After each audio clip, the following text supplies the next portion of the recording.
Parshas Ki-Tetze if you want to follow, which as always you don't really have to, but you're welcome to, on page 1046 in this book. So it begins by saying Ki-Tetze lemilchama al oivecha, when you go to war against your enemies. So there's already a premise that there's going to be such a thing as wars. Of course, we've seen a number of wars in the Torah, and it's something that does happen. And we had already last week, we talked about what constitutes, and in the beginning of a discussion of an army. We'll talk about it more here as well. But here's something that happens that the Torah begins with, which is very odd. It says that when you go to war, and then you capture the enemy, and among the people that you capture is a beautiful woman. And you go you take over a city, right? You capture a city in a war, and there's a beautiful woman, and you desire her. You want her, and we know that it's not uncommon, although it's horrible, but it's not uncommon that soldiers will rape women during war. The emotions and the anxiety and all the feelings that are going on causes people to act very incorrectly, and they do this. So here the Torah is addressing the similar idea, where a man comes into a foreign city, he finds a woman, right, and he's attracted to her, and he wants to take her. So the Torah addresses this, and it says, like we look in the English, it'll say, she's a woman who's beautiful of form, and you desire her. You may take her to yourself for a wife. So it says, yeah, you can take her, but the Torah is very specific. What does that mean? It doesn't mean that you can rape her. It doesn't mean that you can just have relations with her. If you want her that badly, you can marry her. Right? She's yours, and you can marry her. Right? So it says, and what do you do? What happens? You shall bring her to the midst of your house. She shall shave her head and let her nails grow. She shall remove the garment of her captivity from upon herself and sit in your house. And she shall weep for her father and her mother for a full month. Thereafter you may come to her and live with her, and she shall be a wife to you. Right? So what is the Torah doing here? The first thing is that the Torah says that, right, it's understandable. A human being does have these desires, and he's going to go to do this. So the desire to take advantage of a woman and to use her as an object is totally against what the Torah believes. So the Torah says, we understand you have desires, right? So if you really think that you have this desire, so you can have this woman, you take her, you can marry her. And this is what you have to do. First you bring her into your house, and she's going to go into mourning, because she's leaving her family, she's leaving her parents, she's leaving her people. Right? So she's going to go into mourning, and you shave her head and let her nails grow. That is, you don't allow her at this point to beautify herself, because you're marrying her. You're going to marry her for whatever she is, and then at the end of this period that she goes through this mourning and she sees this, then if you feel that you still want to marry her, then you marry her. Right? So what they don't do is give her permission to attack her, to rape her, to take her and to discard her afterwards. That the Torah doesn't allow.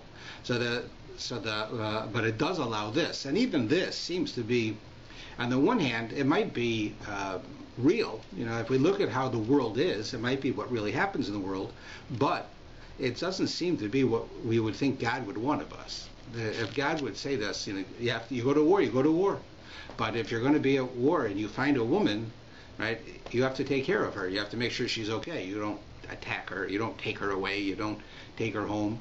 Right? You should be a good person. She can't take care of herself. Whoever this woman is, so you have to try to take care of her, that she shouldn't be harmed. But it doesn't say that, and everyone's bothered by it.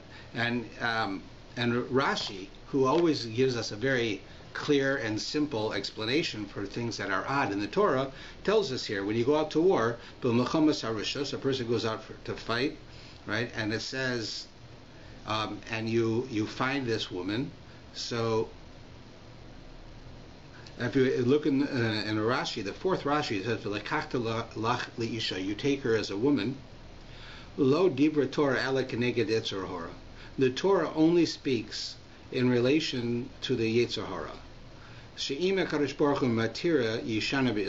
If the Torah did not allow us to take her, we would use her forbiddenly. So what the Torah what Rashi is saying is that the Torah is being pragmatic. It's saying a man has these desires. A man goes through the war, and he has these feelings. If the Torah says you can't go near her, you can't touch her, you can't have anything to do with her, even if it's legitimate, even if you happen to find the love of your life, right? You happen to be out and you find the love of your life in this war, you have to stay away from her. So it says that the Torah understands that there are certain times and certain things that are beyond our ability to be disciplined. Our discipline can go so far. So therefore the Torah allows you, but it puts all types of rules in for the dignity of the woman. That you can't simply just rape her and discard her. You can't just treat her badly like you see in the newspapers all the time. If you feel that you want to have relations with this woman, you have to marry her. Right? That's not a small thing. Now you're changing the entire situation.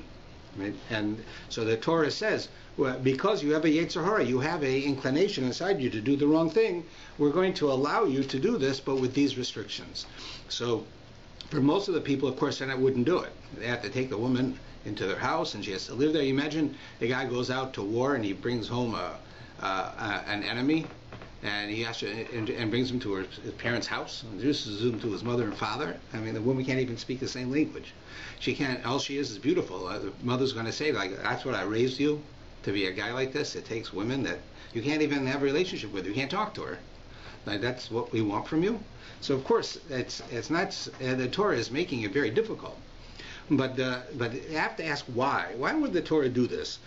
Like, go and make it that there are challenges that we have that we can't win. There are certain challenges in life sometimes that they're just too hard for us to be able to do the right thing. So the Torah then says, well, we understand that's the case. So in this case, we're showing you a leniency. So that I think the idea is that it appears to us that it's just the opposite. It's not that the Torah is trying to limit our access to the inclinations, the animalistic inclinations within us. It's allowing us to have these animalistic inclination. And what I think it's doing is the following, is that there are lots of times where we have a situation where we're challenged from doing the right thing or doing what we want to do. Doing what we want to do is usually not the right thing. So if you have the desire to do the right thing or the wrong thing, we'll just say it simply, right? So sometimes we want to do the wrong thing. That's the Yetzer Hara inside of us. That's the inclination, the animal inside of us that wants us to be an animal, wants us to feel good, to eat, to do whatever it is that we want to do now. Right? And that's within us. The fact is that it will sometimes convince us that the situation we're in is too difficult. God will understand. How can He expect you to go, to the city in the middle of nowhere where there's no kosher food and not be able to eat? We know that that you have to keep kosher, but here you are in the middle of nowhere and there's no place to eat. You're supposed to starve. So of course God wants you to eat. So He'll overlook the fact that you ate unkosher this time. Right? That's what you can rationalize within yourself. Right? So it'll use this in many, many different ways. To say, it's not such a big deal. God will overlook it. It's very difficult for you. You have a real test in this area, so forth and so on. So this whole idea that we're finding here, that this parsha comes to tell us that that's not true. And the reason it tells us it's not true is because God gave us the one time in the Torah where He allows it to happen. The only time in the entire Torah where God says you can do something that normally I wouldn't allow you to do because of the emotions and the stress that you're going under in a war. But that is the exception that creates the rule. That now, any other time that you have within you a voice that says, it's okay, God's not going to care, it's not such a big deal, it's so hard not to do it, you can say, what do you mean? God already addressed that. He gave us an example where it's too hard to do it. Any other example is not too hard to do. Anything else I can do. And then we try. Right? So that's one of the reasons it says that it does this. But it also has a number of I find very interesting details within it as to what she has to do. Like, for instance, it says that she has to live with him for a month. It says, right? She says she cries for her mother and her father Yerech Yomim. Yerech is a word that means the moon. So a moon of days. That means a month, right? But usually we don't call a month that way. We usually call a month a chodesh, right? And there's a very big difference. The chodesh means chadash, new. When a moon comes, right? We have a new month. It's like you have a new moon. It wasn't there yesterday, and today it's here. So we use that expression, but it also teaches us in a philosophic sense the ability to renew ourselves. Just like the moon is renewable, and it changes. It goes from nothing, and it grows slowly till it's enormous, and then it gets smaller and smaller, and then it comes back. It continually renews. So as long as that keeps happening, where it continues to renew, so we learn from that our ability to do that. We also can renew. We can have a horrible month and do things that we're embarrassed that we did. And then a new month can come and we can work on ourselves and change. We don't have to be the results of our mistakes. We can be the results of what we want to be. Right? That's what it tells us by the word chodesh. Right? But when they use the word yerech, you only find the word yerech used in one place other than this, and that's in a get. When they make a divorce, right, is a get. So in there, when they say the month, they don't say chodesh, they say yerech. And so from this we can understand that there's a very different meaning in the two words. Both of them mean month, but one of them is sending you a hidden message that the month it gives you the ability to change, to adapt, to renew yourself, to fix your errors and move on. Another one is that it's the end. It's just that's as far as it goes, right? That's what a divorce is. Divorce is it's over, right? The month ended. This is over, right? So why do they use the word here? Is because even though I can't tell you unequivocally that it's not possible for a man to run into a woman in the war, right, and then to fall in love with her, not just to lust after her, but to fall in love with her and then marry her and they have a successful marriage. I can't tell you it's impossible, but it's definitely improbable. It's not very logical. I remember when I was in rabbinical school, so there was one fellow who got it into his head that the Yemenite Jews were they had the most pure tradition and pure beliefs of any of the Jewish groups. They were pretty much left isolated for most of history, so it's a very good chance that that's true. And therefore he wanted to be a part of that. He was like a kid from Chicago. Like he had to do with Yemenite Jews, I have no idea. But he decided that when he was going to get married, that's what he wanted to do. He wanted to marry a Yemenite woman.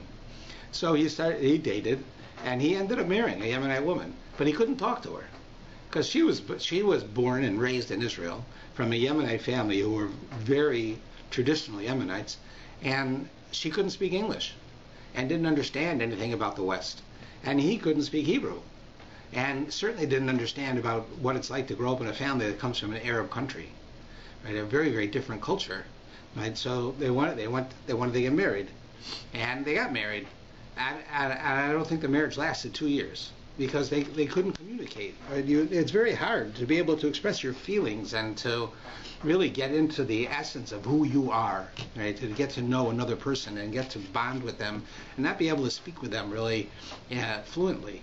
And their cultures were so different, you know, how they, you know, the question of violence or of yelling or of various ways of raising children are very different between Yemen and Chicago, right? And therefore it didn't work.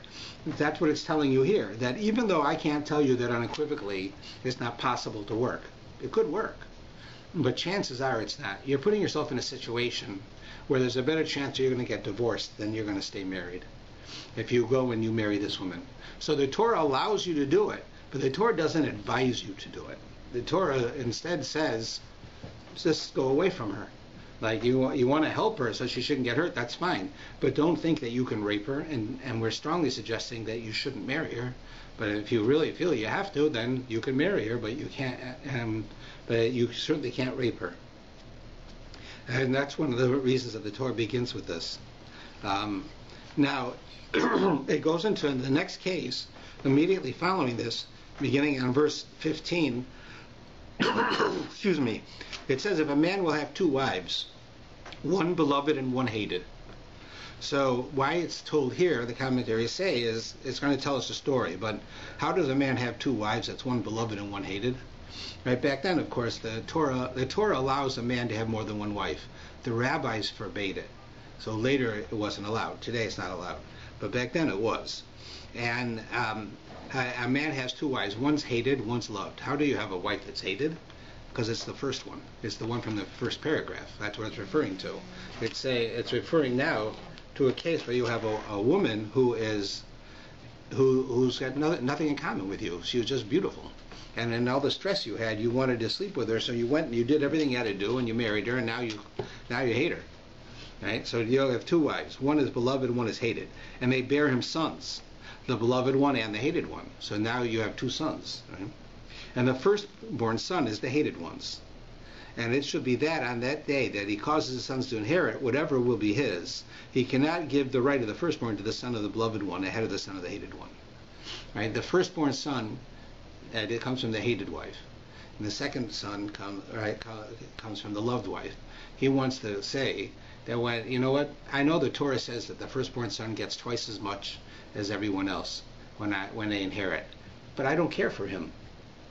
I care for my second son better. I want him to get it. So the Torah says you can't do that. This is a rule that comes with being firstborn. It's part of the job of being a firstborn. But why I raise it here is not really because of the story of what it's talking about. Is that the Torah immediately ties this section together with the previous section to tell you the end result of this relationship with this woman is most likely that you're going to hate her because you have nothing in common. And she knows that you forced her to leave her people, right? And she's not going to be happy. She may have a better life with you than she would with her people. I can't say. Maybe you treat her well and you have lots of money and you've got a beautiful home, and she never would have had that. But the bottom line is she's still not going to be happy, and if she's not happy, you'll end up hating each other. And that's one of the things that the Torah is telling us here. Then what you then find in the next paragraph is another interesting thing about children. It's starting at the last line on this page. Ki li'ish ben sor amora. Here it says that a man will have a child, right? First he got married, then he had two sons. Now one of his children, it says, will be a wayward and rebellious son who does not hearken to the voice of his father and the voice of his mother, right? Now the Torah says, the Talmud says actually, that this never happened. There's never such a case of this Ben Sor Amora, a child who was extremely, extremely rebellious, and totally without discipline and totally without any conscience to do the right thing. And he always does the wrong thing on purpose. But it's nevertheless, the Torah tells you about it. And again, it's not a coincidence that it comes after these last two chapters.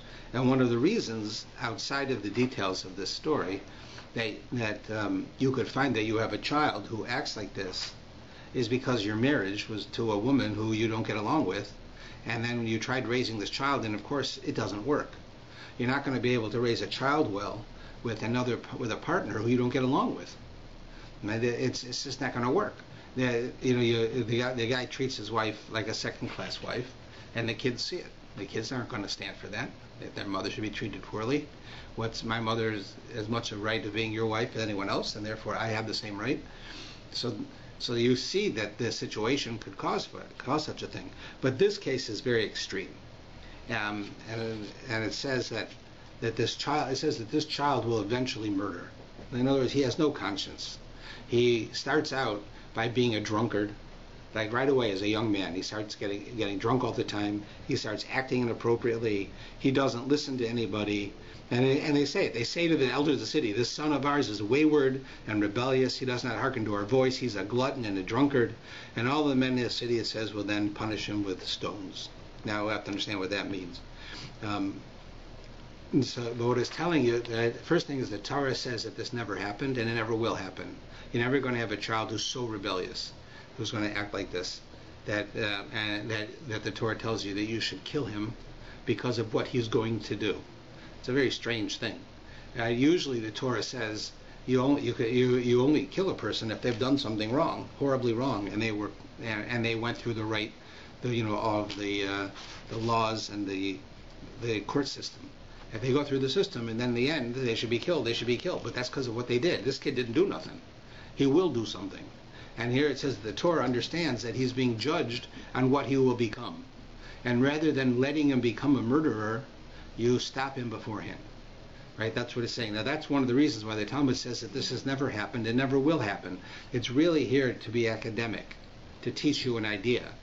And there's a number of ideas. One of them is that the offspring of a hated wife is not going to come out the way you want, which means that when we say things like, my husband and I should get divorced, but we don't want to get divorced for the sake of the kids, I would say that if I was one of those kids and I would have the ability to talk to you, I would tell you, don't do that. As much as we wish that our parents would be together, it's not going to work. I mean, sometimes it works. Sometimes, thank God, the parents are very disciplined people and they're able to cohabitate with someone that they would not normally do, right? With a spouse that they'd like to divorce for the sake of the children. But most people are not. I know I do marriage counseling all the time. I used to be only a marriage counselor. That's what I did all the time. And it just doesn't work.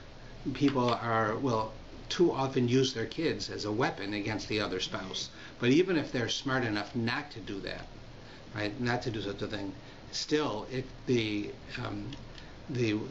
divorce, people who should get divorced, who don't get divorced, cause much more damage to the kids if they really should get divorced. Not necessarily should they, but if that was the final decision and there was no similarity and the only reason they're staying together is because they want to provide for the kids and it's an honorable thing, it doesn't work. And this shows you it. Here the man has a wife that he took in war. She became his wife, right? He certainly does not love her like he loves his other wife. And she has a child, and that child sees how his mother is treated and rebels against the parents. Right? How can I endure such a thing? And now you have the situation. So we never have a case where somebody is actually killed for something that they will do. Right? That doesn't ever happen. It's actually very rare that anybody ever got killed. But even in this case, it didn't happen, but it's teaching us this lesson. Then the next paragraph goes even further. It talks here about where somebody who's actually been judged to die, beginning on verse 22 and 1049. Right? Up until this point, right, we understand that a court system has the ability to go and to prosecute and to execute someone.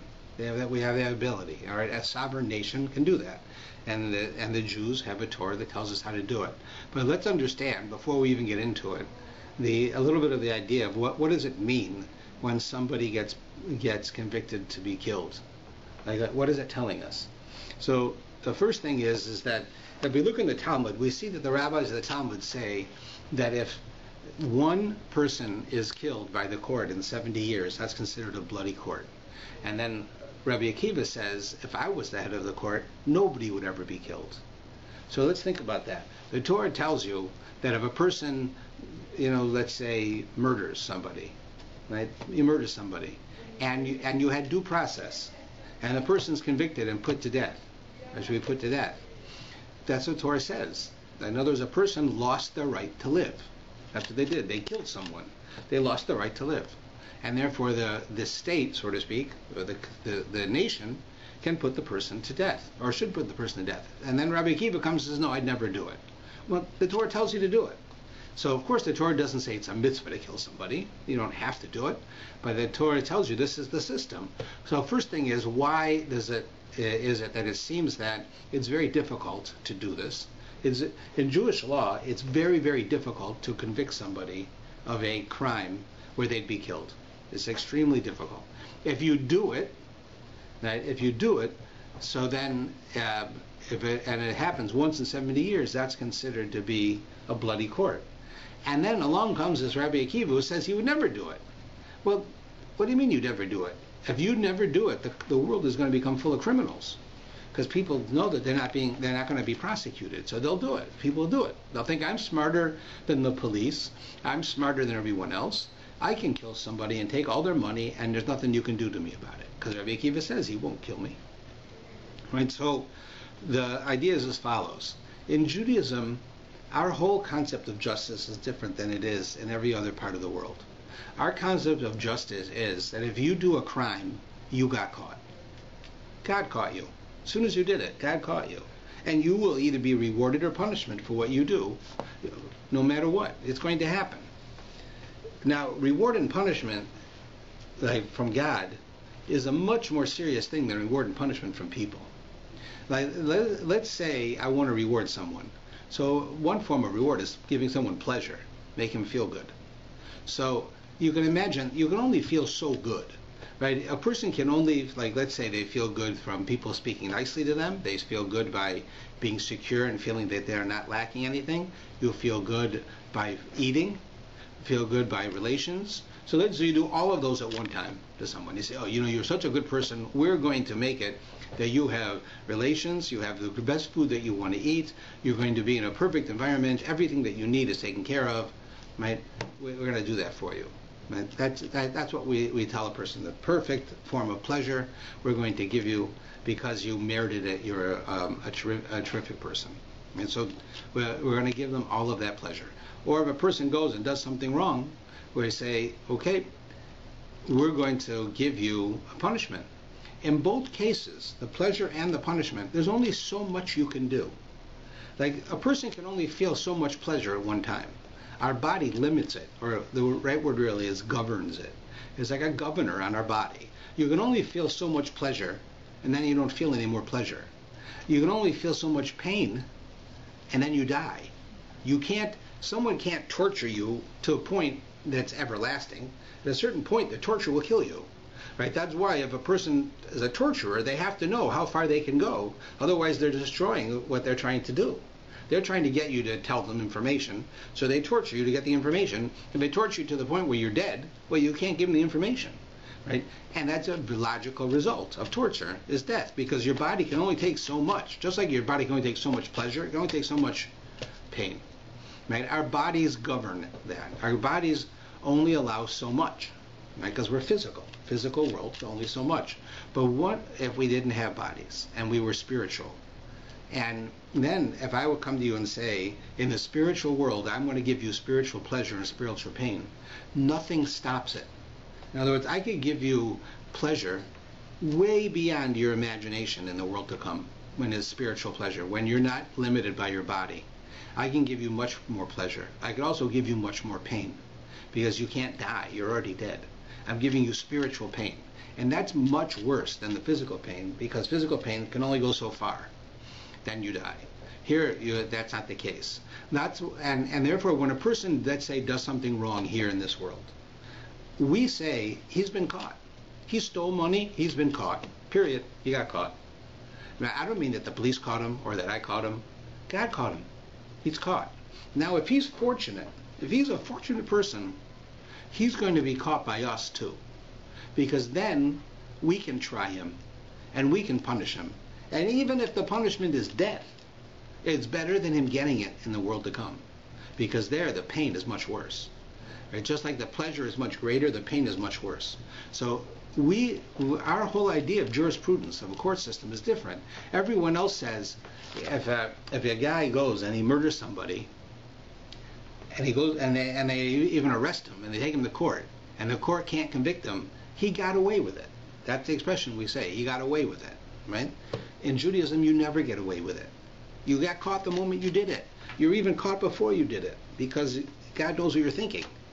You're caught, period. You did it, you got caught. In this world that we live in, unless you get convicted, you're not caught. So you got away with it. So we say, if somebody is fortunate, they're going to get caught, and they're going to get punished in this world. Because if they're punished in the next world, it's much worse. So therefore, the rabbis say, we don't want to make a mistake and punish somebody who didn't do anything wrong. So we want to make it so that it's very difficult that a person should go and get punished, because we might be punishing the wrong person. Right? We know the right person will be punished. We know it's going to happen. It's not like in Canada, where if a person doesn't go to court and is not tried, or if a person is tried and they're found innocent when they're really guilty, they got away with it. In Judaism, you don't get away with it. Not the pleasure side, not the pain side, both of them. So therefore, our rabbis said, we don't want to take a chance to convict the wrong person. We only want to punish and convict the right person. And therefore, if 100 innocent people 100 guilty people go free, in order for us not to prosecute one innocent person, then that's what's going to happen. Because everybody gets caught. Right? It's not like you're going to get away with it. So that's really how we see it. So here, it talks about the idea of you putting someone to death. If a man shall have committed a sin whose judgment is death, he shall be put to death. And you shall hang him on a gallows. So there's different types of deaths in Judaism. One of them is hanging. So if you hang a person, it says you should not leave his body overnight on the gallows. Rather, you shall bury him on that day. For a hanging person is a curse of God, and you shall not contaminate your land. What does that mean? What's wrong with a hanging person? In fact, when civilizations used to hang people, they did it in the city square where everybody could see, and they left them up there because they wanted people to know this is what happens to you if you do crime X or Y or Z. If you murder somebody, we're going to catch you and we're going to hang you in the middle of the city. And every criminal should see it. Right? It has a deterrent factor. Every criminal should see that this person is hanging in the middle of the city. Right? And that's what will happen to me, so I'm not going to do that. But the Torah says you can't do that. You have to take him down before nightfall and bury him. Why? So the Medrash tells us a story. And from the story we can get a bit of understanding. It says that there was once a king. And the king had a twin brother. But the twin brother of the king was a criminal. And one day the twin brother of the king had killed someone, and he got caught. And they take him to court, and they sentence him to death. And they hang him in the courtyard, outside, right in the center part of the city. Right, and they leave him there. And that next morning, somebody walks by with his son, and he says, "Look at that, they hung the king last night." Right, and it wasn't the king, of course, it was his twin brother. So what does that story mean? That story tells us that human beings are created in the image of God. Right? What that exactly means, I can't say, but we are in the image of God. So therefore, when a human being is hung, right, all that's left behind is his body, which is created in the image of God. And if you leave it there and you embarrass that body, so to speak, by leaving it hung, what you are doing is you are embarrassing God, because God created that person, and God created that person to resemble him.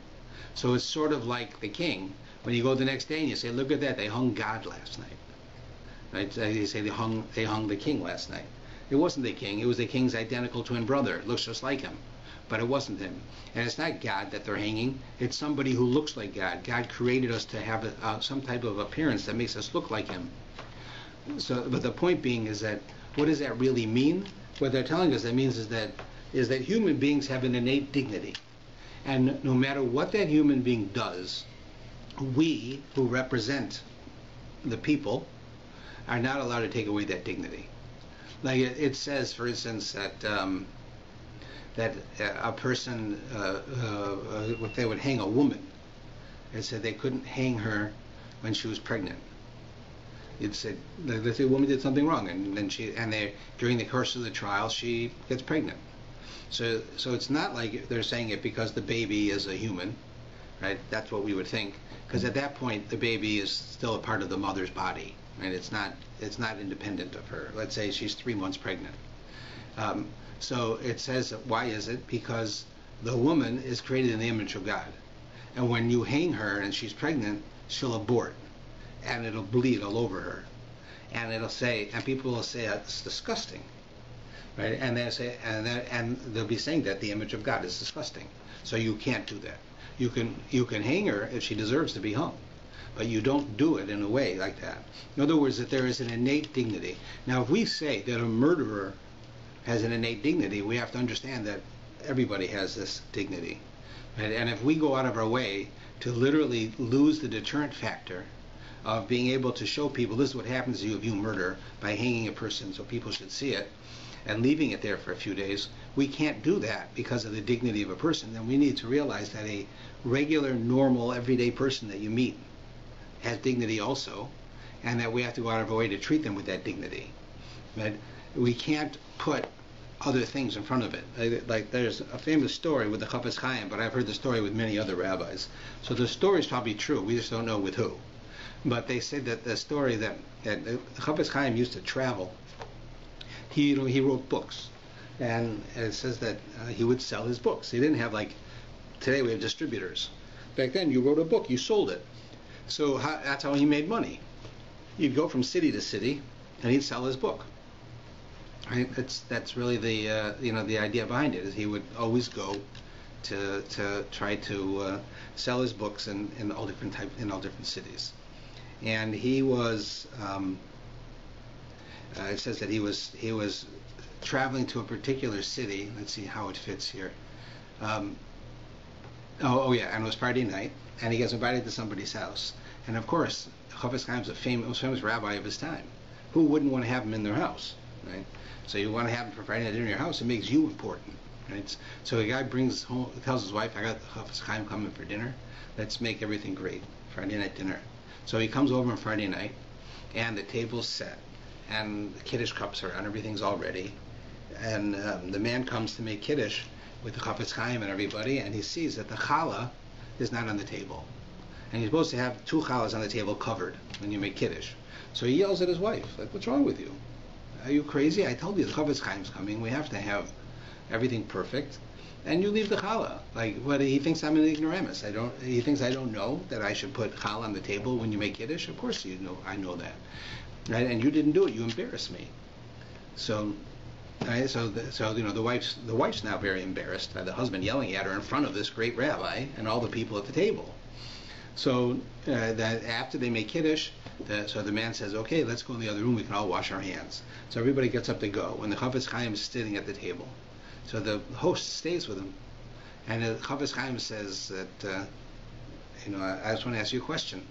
So he says, yes. He says, why do we cover the challahs on the table? What's the purpose of covering the challahs? He says, well, everyone knows that. Every school kid knows the answer to that. We cover the challahs because really the way he answered was the way that Talmud says it, which is that it embarrasses the challah that we make Kiddush first. Because what does that mean? What it really means is Jewish law says that there's a hierarchy of blessings. And the first blessing that you should say whenever you're making blessings, if you're going to be saying on different things, is the one on the bread. The bread is the first one. That's the highest one. That's the most special one. So you should say that one first. The second one would be the one on wine, right after that. But here we can't eat the bread until we say Kiddush. So therefore we have to say Kiddush first and drink the wine before we can eat the bread, which means that we can't say the blessing on the bread first. So what do? Is that we pretend the bread's not there. We cover the bread as if it's not there, and then I can make the blessing on the wine without embarrassing the bread, so to speak. Right? And we know the bread has no feelings. It's just an expression. So he asks him, why do we cover the challahs at the table? So the man says, well, everyone knows that. Any 4th grader could tell you. Right? So he says, go get me a 4th grader. No. He says, the answer is, he tells him, you've got to, the reason is because you don't want to embarrass the challah. So the Chofetz Chaim said, do you think Jewish law goes out of its way to make sure that we don't embarrass an inanimate object that has no feelings? Do you think that it might be a little bit stricter when it comes to embarrassing our wife? Because of course that's what he did. He embarrassed his wife by yelling at her for not putting out the challah. So this idea, right, shows you the idea of human dignity. There is such a thing. I'll tell you, at the other end of the spectrum, it's a little graphic, but I think it teaches an appropriate lesson. There's a law that says you're not allowed to tear on Shabbos. You can't tear paper on Shabbos. Now the tearing of paper, right? So you just don't tear it. Right? What do you need to tear it for? Well, the only place that you might come across tearing paper on Shabbos is with toilet paper, because even though it's actually the fact that it's perforated makes it worse, right? To tear it. But but you're not supposed to tear. So what happens? The person goes into the washroom. They need this paper, and it's not torn, and it's Shabbos, and you can't tear paper. So the law says that because of human dignity, you're allowed to tear it, and you have to do it differently, or you should try to do it differently. But if it boils down to tearing it or not tearing it, you tear it, even though normally you can't. Why can you here? Because of human dignity. You shouldn't walk around dirty. Right? And if this is what you need to be clean, then that's what you do. So here you see that human dignity takes precedence over this law. And we see also in other cases, human dignity in Judaism is a very important thing. It's the entry level of how to deal with people. That's step one. The first thing is, before you start talking about inviting people to your house, reaching out to people, spending time with people, trying to make them feel better, visiting them in the hospital, before any of that, the first thing we have to realize is that there's such a thing as human dignity, and we have to act in a way that we respect people's human dignity.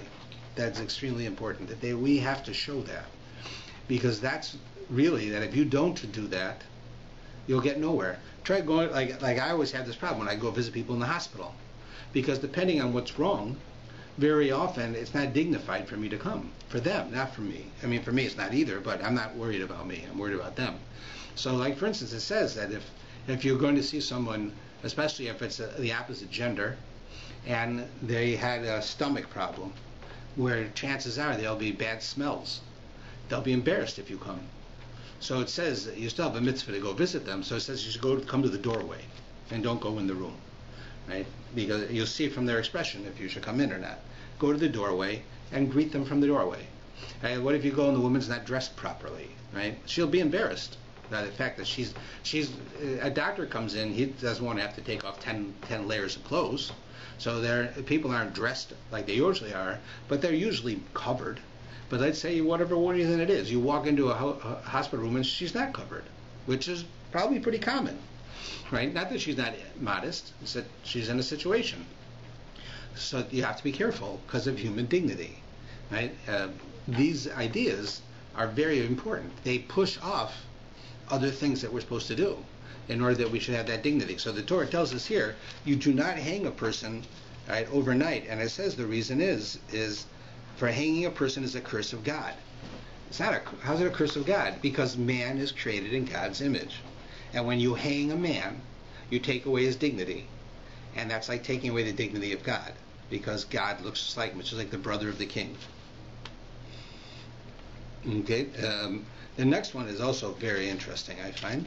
We're not getting too far along, but we've got some interesting things. This next one, starting chapter 22 on the same page, says, Lo sira eshor achicha o es se'u nidachim v'elmota mehem hashev tivashim le'achicha. If you see the ox of your brother or the sheep or the goat, right, and you hide yourself from them, you should not hide yourself from them. You should surely return them to your brother. If your brother is not near you and you do not know him, then gather it inside your house, and it shall remain with you until your brother inquires after it, and you shall return it to him. So shall you do for his donkey, so shall you do for his garment, so shall you do for your lost article of your brother. They may become lost from him, and you find it. You shall not hide yourself. Right? This is the laws of returning lost objects. This has, and then there's one more line on the next page, I should say. You shall not see the donkey of your brother or his ox falling on the road and hide yourself from them. You shall surely stand them up. Okay, so what we have is the laws of returning lost animals or lost anything. If you find a lost object, there's a Torah mitzvah to return the lost object and to go out of your way to do so. And if you don't know who it belongs to and it's something of a worth, you're obligated to keep it until you know whose it is. There are exceptions, but in general, that's what you're supposed to do. But you'll notice that in these 4 lines, it refers to the person you're dealing with as your brother 4 times. It's an awful lot, since the Torah doesn't add words. The Torah is very, very sparse with its words. It will use the least number of words in a sentence as possible. If it uses an extra word, it's to teach you something. It's a purpose. Right? If it repeats a word, or it uses a word more than once, or it uses one word versus another, it's to teach you a message besides of what the word actually means. Here it's telling you something. It's saying that it could very easily have said that if you find a lost object of one of your people, you find a lost object of someone from the Jewish nation, you find a lost object of a Jew, but it says your brother, your brother, your brother, your brother, your sister, right? Why? So the reason that it says it, and it says it so much, according to the commentaries I saw, is that it's telling you that you have to look at all Jews as brothers and sisters. You have to really look at them that way. They're not just part of your nation. They're not just your friend. They're not just somebody who you might have a similarity with, but they're actually your brothers and sisters.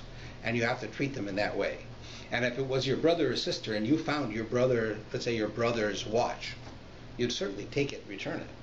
You wouldn't throw it away. You wouldn't ignore it. You wouldn't say, I don't have time for this. You'd do it. So every Jew should be to you like your brother.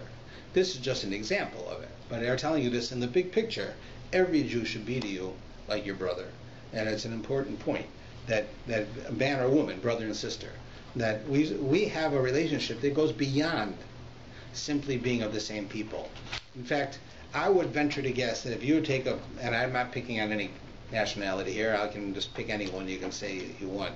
But let's say a Greek person comes to Canada, all right, with his Greek wife, and they have children in Canada, and those children go and get married, and they marry another person who comes from Greece, but they're also in Canada. And then somebody in Greece who happens to be living in France gets in trouble with the law, and it's in the newspaper. Does that guy here in Canada, now third generation Canadian, who originally comes from Greece, does he feel embarrassed about the fact that a Greek guy got arrested in Paris? Right? Not at all. I'm a Canadian. I've been Canadian for 3 generations. What do I got to do with that Greek? Even if I'm a Greek, what do I got to do with that Greek? I'm just maybe afraid that they'll think I would do the same thing because I'm Greek, but certainly I have no feelings for him. But if you have a Jew anywhere in the world who gets in trouble, a Jew who has nothing to do with Judaism at all will be in pain because of that Jew on the other side of the world. Right? When we open up the newspapers, right, we are always looking to see, right, if there's a Jew in there. Right, what happened? Or how many Jews? There's a Jew in trouble. This Jew, and we get embarrassed by it. It embarrasses us. You have a Jew does something wrong in Turkey, it embarrasses us here. Right? We like, for instance, when you had the case where the Palestinians sent in people to murder those 3 boys, right? And then some kook decided to go and do retribution and kill an Arab kid.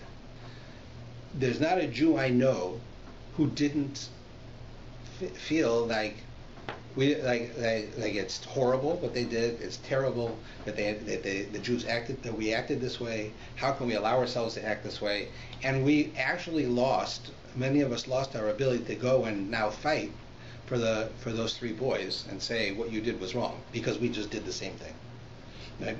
The fact is, we didn't do the same thing. This wasn't a plan. This wasn't an official act. This was some crazy people, right, who went and killed this kid, right? But there's no comparison. But because we feel for all the Jews like we're our brothers, so we're responsible for what he did. That crazy guy went and killed an Arab. It's like I killed an Arab. Now, how can I get up in a room and say what those Arabs did was wrong? Because they're going to say what you did was wrong, and I didn't do nothing. But because it's another Jew, I feel that way, and it makes it hard for me to speak. Right? It's not legitimate. It's not true. Those 3 boys were killed in a plan to kill them. This boy, the Arab boy who was killed, it's a horrible thing, but it was against everything we believe in, against what we do. They were prosecuted. Nobody was prosecuted for killing those 3 kids. The only way they're going to get prosecuted is if the Israelis catch them, because the Palestinians aren't going to prosecute them, right? But we did immediately. Why? Because what they did was wrong, and we felt embarrassed. You and I felt embarrassed, even though we had nothing to do with those guys, and they probably wouldn't even treat us normally. It's the same thing with those people who they call themselves the Natura Carta. Right? They're not really the Natura Carta, I believe. The Natura Carta at one time was a very right-wing and a very serious religious organization that perhaps went beyond how I look at things, but they were legitimate and they had great leaders. Now, in my opinion, it appears that we have people who represent themselves as Natura Carta who go to meet with the head of Iran, and they go and they meet with the head of Libya, and they go and they meet with the head of the PLO and the head of Hamas. Why? Because these guys are anti-Zionist. They'll fly up from New York to come to our Israel parade here and to stand there with signs. Right? Real rabbis against Zionism. Judaism and Zionism are diametrically opposed. Those types of things. And what happens when they do it? We get embarrassed. And you know how the world knows we get embarrassed. You know how they know? Because that's the picture they put in the paper. Why do you think they put that picture in? You got 3 kooks coming up from New York to stand there with signs. You got 10,000 or 50,000 Jews marching for Israel, You don't think you're going to get a picture of those people marching for Israel and saying, I think a picture of those three kooks? Why? Because they know that it bothers us. We feel to be related to them, and what they're doing is wrong. Those people are assisting murderers, but that's what they're doing. That's what they're doing. But that's why they do it. So it's telling us here that with a lost object, all of these laws about lost objects. But the bottom line is, you shouldn't need the laws. This is your brother and your sister. They lost something. Do you really need that we have to tell you to return it?